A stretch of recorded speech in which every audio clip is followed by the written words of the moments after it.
നമസ്കാരം, എല്ലാവർക്കും എൻ്റെ പുതിയൊരു വീഡിയോയിലേക്ക് സ്വാഗതം. നമ്മൾ ഇത്തവണ കവർ ചെയ്യുന്നത് ജിം കോർബറ്റ് ടൈഗർ റിസർവിൽ നിന്നുള്ള നമ്മുടെ രണ്ടാമത്തെ എപ്പിസോഡാണ്. ആദ്യത്തെ എപ്പിസോഡിൽ നമുക്ക് അത്യാവശ്യം നല്ല അനിമൽ സൈറ്റിങ്സ് ഒക്കെ കിട്ടിയിരുന്നു.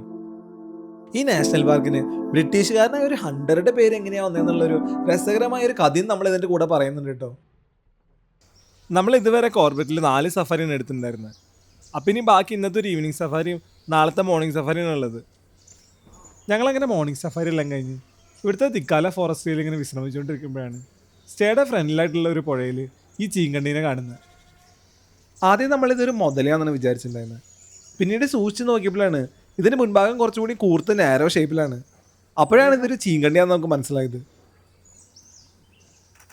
എൻ്റെ കൂടെ വന്ന ആൾക്കാർക്ക് ഈ സ്റ്റേയുടെ തൊട്ടടുത്ത് വെച്ച് ഒരു ജാക്കലിൻ്റെ ഫാമിലീനെ കണ്ടു. അപ്പോൾ ഞാൻ എന്തെങ്കിലും കിട്ടുമെന്ന് കരുതി വന്നതാ. ഈ സ്റ്റേയുടെ തൊട്ടടുത്തായിട്ട് തന്നെ 3 ടൈഗറിൻ്റെ ടെറിട്ടറി ഉണ്ട്. അതുകൊണ്ട് തന്നെ ഇവിടെ നിന്ന് നോക്കിയാൽ തന്നെ നമുക്ക് എന്തായാലും ടൈഗർ സൈറ്റിംഗ് എല്ലാം കിട്ടും. ടൈഗർ മാത്രമല്ല കേട്ടോ, ജാക്കലും ആനയും എല്ലാം ഉണ്ട്.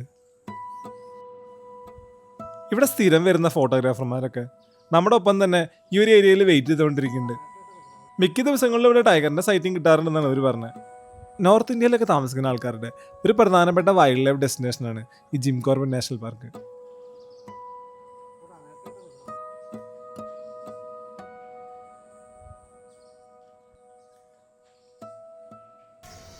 ഇതാണ് ഹിമാലയൻ ബുൾബുൾ. നമ്മുടെ നാട്ടിലുള്ള ഇരട്ടത്തലച്ചികൾക്കൊക്കെ റെഡ് കളറാണ് കൂടുതൽ, എന്നാൽ ഇവർക്കൊരു യെല്ലോ ഷെയ്ഡാണുള്ളത്.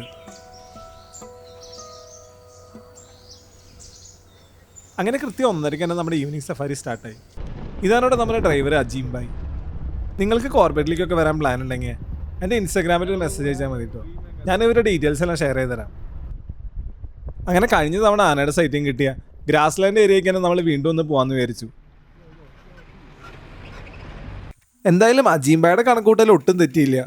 ഇന്നലെ നമ്മൾ ഗ്രാസ്ലാൻഡ് ഏരിയ വെച്ച് കണ്ട അതേ കോമ്പറ്റിൻ്റെ ഇന്നും കണ്ടു. ഇവിടുത്തെ ഏറ്റവും തലയെടുപ്പുള്ള ആന ഇതെന്ന് ഞാൻ തോന്നുന്നു. കാരണം ഞാനും ഇത്ര വലിയൊരു ആന ഇതുവരെ കണ്ടിട്ടില്ല. കഴിഞ്ഞ വീഡിയോയിൽ ഈ ഒരു ആന വേറൊരു കൊമ്പനെ ഓടിപ്പിക്കേണ്ട കാഴ്ചകളൊക്കെ നമ്മൾ കണ്ടിരുന്നു. എന്തായാലും ആ കൊമ്പനിയൊന്നും ഇവിടെ കാണാനില്ല. അവനൊക്കെ ജീവനം കൊണ്ട് ഇവിടുന്ന് ഓടി രക്ഷപ്പെട്ടു എന്ന് തോന്നുന്നു. ഈ മെയ്റ്റിംഗ് സീസണുകളിലൊക്കെ ഇതുപോലെ കൊമ്പനാനകൾ നമ്മൾ അടി കൂടുന്നത് സ്വാഭാവികമാണ് കേട്ടോ. സാധാരണ കൂടുതൽ തലയെടുപ്പുള്ള ആനകളും അതുപോലെ കൊമ്പിന് നീളം കൂടിയ ആനകളൊക്കെയാണ് ജയിക്കാറ്.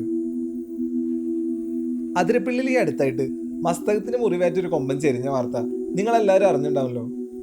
ആ ആന അതിനേക്കാൾ ശക്തി കൂടിയ ഒരു ആനയുടെ കൂടെ ഫൈറ്റ് ചെയ്തിട്ടായിരിക്കണം അതിൻ്റെ മസ്തകത്തിൽ മുറിവ് പറ്റിയത്.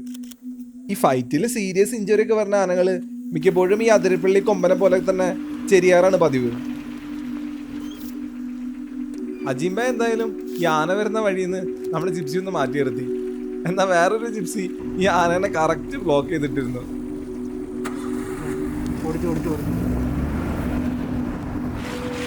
ആന വണ്ടീനെ ചെറുതായിട്ടൊന്ന് മോക്ക് ചാർജ് ചെയ്തു. മോക്ക് ചാർജ് ചെയ്യാൻ വേണ്ടി മനഃപൂർവ്വം അങ്ങനെ ആനയുടെ വഴി ബ്ലോക്ക് ചെയ്തിട്ട പോലെയാണ് എനിക്ക് തോന്നിയത്. അങ്ങനെ കുറച്ചുകൂടി പോയപ്പോൾ നമ്മൾ 2 കുറുനരികളെ കണ്ടു. ഗോൾഡൻ ജാക്കൽ എന്നറിയപ്പെടുന്ന ഇവരും നമ്മുടെ നാട്ടിൽ കാണുന്ന കുറുനരികളും രണ്ടും ഒരേ സ്പീഷീസ് തന്നെയാണ്. ഇവിടെ കാണുന്ന കുറുനരികൾക്ക് കുറച്ച് മഞ്ഞ കളർ എപ്പോഴും കൂടുതലായിരിക്കും.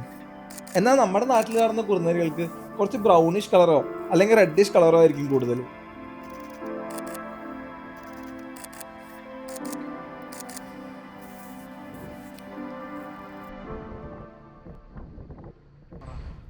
പോകുന്ന വഴിയിൽ നമ്മളൊരു ഓറഞ്ചിൻ്റെ മരം പോലെ ഒരു മരം കണ്ടു. കാട്ടിലായതുകൊണ്ട് തന്നെ നമുക്കത് പൊട്ടിച്ചു നോക്കി ടേസ്റ്റ് ചെയ്യാനുള്ള ഒരു ഓപ്ഷനൊന്നും ഇല്ലായിരുന്നു.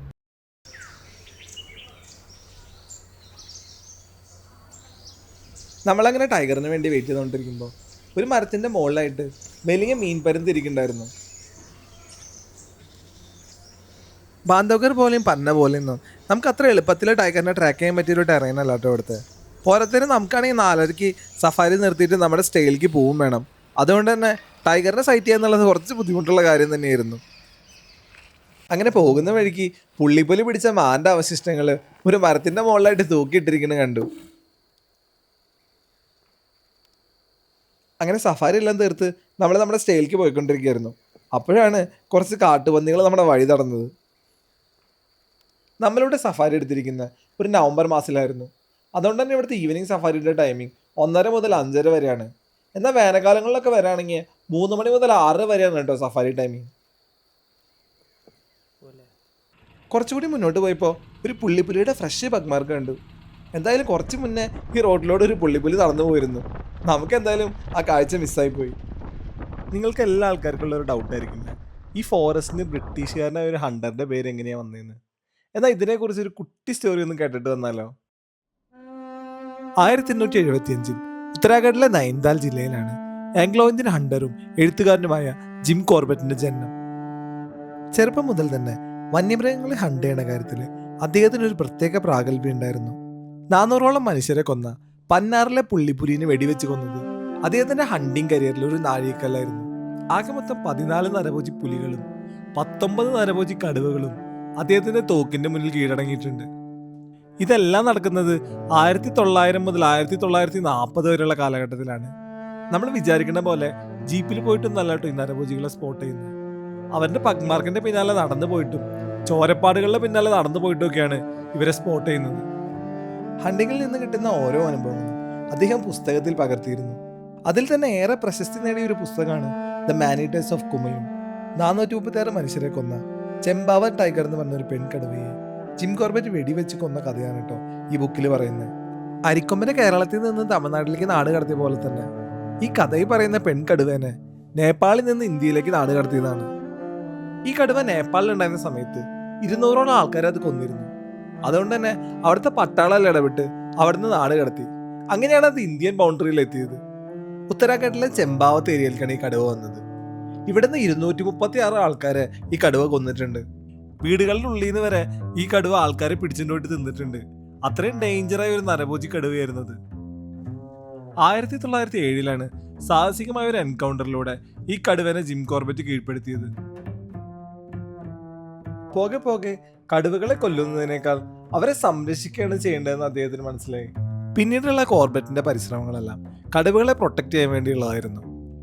അദ്ദേഹത്തിന്റെ നിരന്തരമായ പരിശ്രമങ്ങളുടെ ഫലമായി 1936 ഇന്ത്യയിലെ ആദ്യത്തെ നാഷണൽ പാർക്ക് നിലവിൽ വന്നു. ആദ്യം അതിന്റെ പേര് ഹെയ്ലി നാഷണൽ പാർക്ക് എന്നായിരുന്നു. എന്നാൽ 1955 ജിം കോർബറ്റിന്റെ മരണശേഷം ഇന്ത്യൻ ഗവൺമെന്റ് അദ്ദേഹത്തിനോടുള്ള ആദര സൂചകമായിട്ട് ഈ ഹെയ്ലി നാഷണൽ പാർക്ക് എന്ന പേര് മാറ്റി ജിം കോർബറ്റ് നാഷണൽ പാർക്ക് എന്ന പേര് കൊടുത്തു. ജിം കോർബറ്റിന്റെ ഈ കുട്ടിക്കഥ എല്ലാവർക്കും ഇഷ്ടപ്പെട്ടിട്ടുണ്ടാകുന്ന ഞാൻ പ്രതീക്ഷിക്കുന്നു. പിന്നീട് നമ്മൾ റൂമിലെത്തി ഭക്ഷണം എല്ലാം കഴിച്ച് സുഖമായിട്ട് കിടന്ന് ഉറങ്ങി. രാവിലെ തന്നെ ഈ സൈഡിൽ നിന്നൊരു സാമ്പാടിയറിൻ്റെ കോൾ, സാമ്പാടിയറിൻ്റെ അല്ല സ്പോട്ട് ഡിയറിൻ്റെ കോൾ കണ്ടിട്ടുണ്ട്. നമുക്ക് നേരത്തെ വാണിംഗ് കോൾ കിട്ടിയ ഡയറക്ഷനിലേക്ക് തന്നെയാണ് നമ്മൾ സഫാരിക്ക് പോകുന്നത്. നമ്മൾ താമസിക്കുന്ന സ്റ്റെയർ എടുത്തൊന്നും അങ്ങനെ ടൈഗറിൻ്റെ മൂവ്മെൻ്റ് ഒന്നും ഉണ്ടാവാറില്ല. അപ്പോൾ നേരത്തെ വാണിംഗ് കോൾ കേട്ടത് മിക്ക ജാതികളിൽ ലെപ്പേഡിൻ്റെ മൂവ്മെൻ്റ് ഉണ്ടായിട്ടായിരിക്കണം. റോഡിൻ്റെ ഇരുവശങ്ങളിലായി നിൽക്കുന്ന ഈ മരുന്ന് മരങ്ങൾ കാണാൻ ഒരു പ്രത്യേക ഭംഗി തന്നെയാണ്.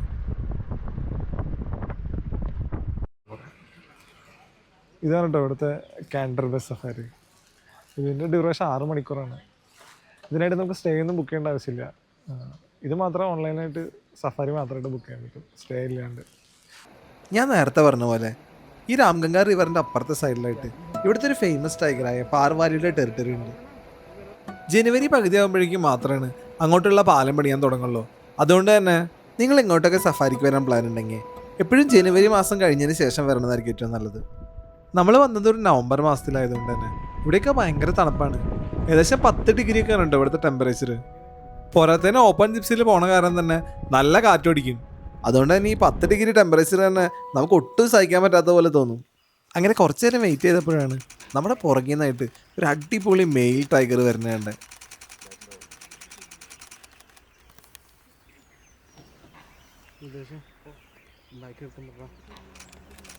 കടുവ പുറകിലോട്ട് പോയതുകൊണ്ട് തന്നെ നമ്മൾ നമ്മുടെ ഡ്രൈവർ അജീംബായോട് വണ്ടി പുറകിലേക്ക് എടുക്കാൻ പറഞ്ഞു. അപ്പോഴാണ് ഞങ്ങൾ ആ നഗ്ന സത്യം തിരിച്ചറിഞ്ഞത്. പുള്ളിക്കാരന് റിവേഴ്സ് എടുക്കാൻ അത്ര കൃത്യമായിട്ട് അറിയില്ലായിരുന്നു.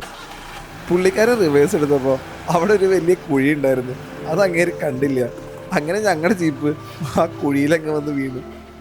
വണ്ടി കുഴിയിൽ വീണ വീഡിയോ ഒന്നും ഞാൻ എടുത്തില്ല കേട്ടോ, കാരണം അത് എടുക്കാൻ പറ്റിയൊരു സാഹചര്യം അല്ലായിരുന്നു. പിന്നീട് മറ്റ് ജീപ്പിലെ ആൾക്കാരെല്ലാം ചേർന്ന് വണ്ടി കുഴിയിൽ നിന്ന് കയറ്റി കിട്ടോ. ഏറ്റവും നല്ല സമയം നമുക്കിപ്പോൾ പ്രൊഡിക്റ്റ് ചെയ്യാന്ന് പറയുന്നത് ഇപ്പം എങ്ങനെയാ പറയാം, ഇപ്പോൾ ഓരോ സമയത്ത് ഓരോ കാലാവസ്ഥ ഡ്രൈ സമയങ്ങളാണ്. അതായത് മാർച്ച്, ഏപ്രിൽ, മെയ് ആ സമയത്താണ് കൂടുതലും ഉണ്ടാവുക. കാരണം ഇപ്പോൾ നമ്മളൊരു സിറ്റുവേഷൻ എന്ന് പറയുന്നത് നമുക്ക് ഗ്രാസ് ലാൻഡിലേക്ക് ഒരു സൈഡിലേക്ക് നമുക്ക് പോകാൻ പറ്റില്ല. മീൻസ് ഇവിടുത്തെ ഫേമസ് ടൈഗറായ പാർവാലി എന്ന് പറഞ്ഞ ഫീമെയിൽ ടൈഗറിൻ്റെ ഏരിയയിലേക്ക് നമുക്ക് പോകാൻ പറ്റില്ല. കാരണം അവിടെ പുഴയിൽ ഫുള്ള് വെള്ളത്തിൻ്റെ ഒഴുക്ക് കൂടുതലായതുകൊണ്ട് അങ്ങോട്ട് അപ്പുറത്തേക്ക് കിടക്കാൻ പറ്റില്ല. അപ്പോൾ എനിക്ക് തോന്നുന്നത് ജനുവരി മുതലാണ് ആ ഒരു പാലം റെഡി ആവുള്ളൂ എന്ന് പറഞ്ഞത്. ജനുവരി, ഫെബ്രുവരി, മാർച്ച്, ഏപ്രിൽ, മെയ്യിലേക്ക് വന്നു കഴിഞ്ഞാൽ ആ സൈഡിലേക്ക് പോകാൻ പറ്റും. മാർച്ചിന് ശേഷം നല്ല ആനകളുടെ കൂടുതൽ സൈറ്റിംഗ് ഉണ്ടാവും ഇവിടെ. കാരണം വെള്ളം നമ്മുടെ രാംഗംഗ നദിയിൽ മാത്രമാണ് ഏകദേശം ഇവിടെ എല്ലായിടത്തും വെള്ളം ഉണ്ടാവുള്ളൂ. അപ്പോൾ എല്ലായിടത്തു നിന്നുള്ള ആനകൾ കൂടുതലായിട്ട് ഇവിടേക്ക് വരും. എല്ലായിടത്തു നിന്നും വരും. അപ്പോൾ പിന്നെ നമുക്ക് ഇപ്പോൾ ഞങ്ങൾക്ക് ആകെ കൂടി കിട്ടിയേക്കണത് 2 മെയിൽ ടസ്കേഴ്സിന് ഒരു ഫാമിലി മാത്രമാണ്. കൂടുന്നൊരു 10 എണ്ണത്തിന് നമ്മൾ ആകെ കൂടി കണ്ടിട്ടുള്ളൂ. പക്ഷേ മാർച്ച്, ഏപ്രിൽ, മെയ് ഒക്കെ ആകുമ്പോൾ നമുക്ക് കൂട്ടമായിട്ട് കാണാൻ പറ്റും. ഭയങ്കര ബിഗ് കൂട്ടായിട്ട് കാണാൻ പറ്റും. അതാണ് പ്രത്യേകത.